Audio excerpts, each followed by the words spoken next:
In 1989, two insurance company employees, Larry Wilson and Richard Parker, discovered someone was defrauding the company they worked for. Being responsible employees, they went to the CEO of the company, Bernie Lomax, who commended them for discovering the fraud, and as a reward he invited them to his beach house in the Hamptons. However, Bernie's intentions were not honourable, as unbeknownst to Richard and Larry, Bernie was actually in on the insurance fraud, and had in fact arranged to have both of them killed. The plot thickens, however, when one of the hitmen he selected thought Bernie was getting too greedy and was also getting too close to his girlfriend, so he decided to kill Bernie instead. The scene was set for the murders of Larry and Richard. However, the hitman got to Bernie first and killed him with a heroin overdose. When the lads arrived in the Hamptons, they found Bernie dead on arrival, and before they could call police, guests started arriving for a weekend party at Bernie's. Larry and Richard couldn't believe it when the guests were having so much fun, they didn't even notice Bernie was dead. After the party, Larry and Richard realised if they called the police, they would be implicated in Bernie's death, and they also wanted to enjoy their weekend in the Hamptons, so the pair maintained the illusion that Bernie was still alive, taking him water skiing, propping him up at more parties, and convincing the hitman that Bernie was, in fact, still alive. Of course, the story I just told isn't one of a true crime. It's the plot for the 1989 hit movie Weekend at Bernie's. However, quite morbidly, there are a few true crime stories where people pretty much turned the corpses of people they knew into real-life Bernies. Sometimes the truth is way, way stranger than fiction. I'm Tori Hodgman, and welcome to the Smooth Criminal Podcast.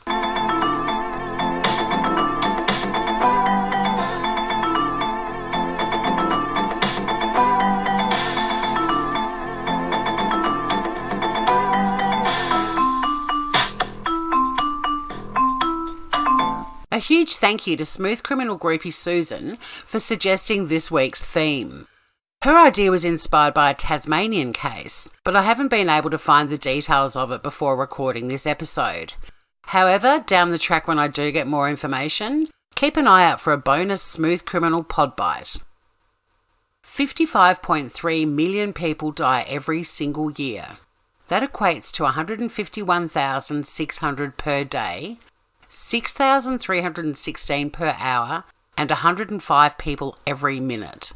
So naturally this means that people are dying in all sorts of places and being found by friends, loved ones, and even complete strangers. Today we're looking at some cases where dead bodies became real-life Bernies. It's just burning! Firstly, the story of 70-year-old Rodney Puckett of Oklahoma, who earlier this year in April was pulled over by police on Interstate 10 in Arizona after an employee at a Carl's Jr. restaurant called police after Puckett drove through their drive-thru and she noticed Puckett was in his underwear and his wife was obviously dead, face down on the passenger's side floorboard with her legs in the air. Like she just don't care. Sorry, that was inappropriate. Puckett told police that his 70-year-old wife Linda had died at a hotel they were staying in El Paso, Texas, so he simply moved her body to the car and continued on their road trip. Puckett seemed very blasé about the entire situation, and police later found out why. The Pucketts were going through a divorce, and Linda had been granted a protective order against her husband, who was known to have bipolar disorder and had a string of criminal convictions, including eluding a police officer, resisting arrest, driving while intoxicated, making a false report, transporting a loaded firearm, and possession of marijuana and drug paraphernalia. That's quite a list. This raised further alarm bells, so the authorities worked on determining how and when Linda Puckett died. The autopsy report released in September found Linda had died from plaque buildup related to heart disease. There were also signs of mild blunt force trauma at or near the time of her death, but those injuries could have been from the body being moved. Only last week, on November the 11th, Puckett was sentenced to 15 days in an Arizona jail for concealing the dead body of his wife in the vehicle. He was also sentenced to 3 years of supervised probation. Now, 15 days may sound like a light sentence, but Puckett had already served more than 180 days in jail, and he's actually scheduled to be released this weekend on November the 23rd. It's just burning! Sometimes people keep dead bodies with them in what some have described as an act of love, like the story of British man Russell Davison, who lost his wife to a 10-year battle with cervical cancer in April 2017. Davison said that staying by her body for 6 days helped him say goodbye, and that it was a beautiful and comforting experience. Under UK law, it is legal to keep a body at home until the funeral, as long as a death is registered, which hers was. In North Carolina, Donna Sue Hudgens' neighbour thought Hudgens possibly had a sewer problem and contacted the police to report an odour. It turns out Hudgens had kept her mother's dead body in their home for months because she was curious and wanted to see the stages of death. And in Minnesota, a man who lived in a house with the decomposing bodies of his mother and twin brother said he couldn't bring himself to report their deaths to authorities. Robert Kufler said that he was traumatised and said to the police, "What would you do?" Several months after their deaths, Kufler wrote to other family members in a Christmas card that both were in bad health and couldn't talk on the phone and didn't want visitors. "I'm not some nutball," Kufler said. "People think I am, but I'm not. I loved them." It's just burning! It seems love can make people do strange things.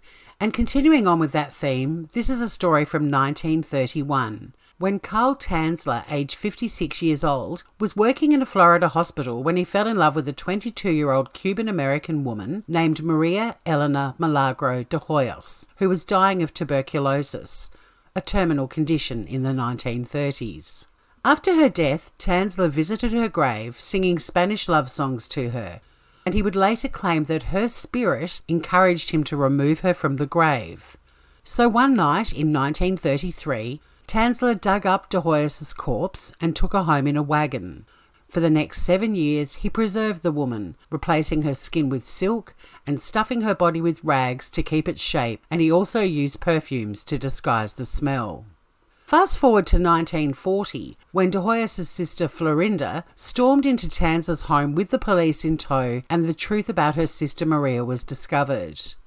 Tanzler wasn't prosecuted because the statute of limitations on his initial crime had already lapsed. It's just burning! In some other stories of people not being able to let go, 91-year-old Jean Stevens of Pennsylvania said, "Death is very hard for me to take," when authorities discovered she'd been living with the corpses of her husband and twin sister for over a decade. She dressed her twin sister, quote, in her best housecoat and glasses, and her husband was found propped up on a couch in the garage, wearing a dark suit, white shirt and blue knit tie. To England, where in 2015, a man was discovered living with his father's corpse after a neighbour spotted the man watching TV with a skeleton. Kenneth Brown had died after a bad fall, and his son Timothy, 59, found him the next day. But rather than alerting police, Timothy placed his father in his favourite armchair, and there he stayed. It's just burning! Sometimes dead bodies are put on display at funerals at the request of the person who has died, and other times friends and family went to great lengths to do something special for the deceased. In Colombia, fans managed to haul a coffin containing a corpse into General Santander Stadium for a football match. The deceased was identified as Christopher Giacomi Sanguino, a 17-year-old boy who'd been gunned down the previous night while playing soccer.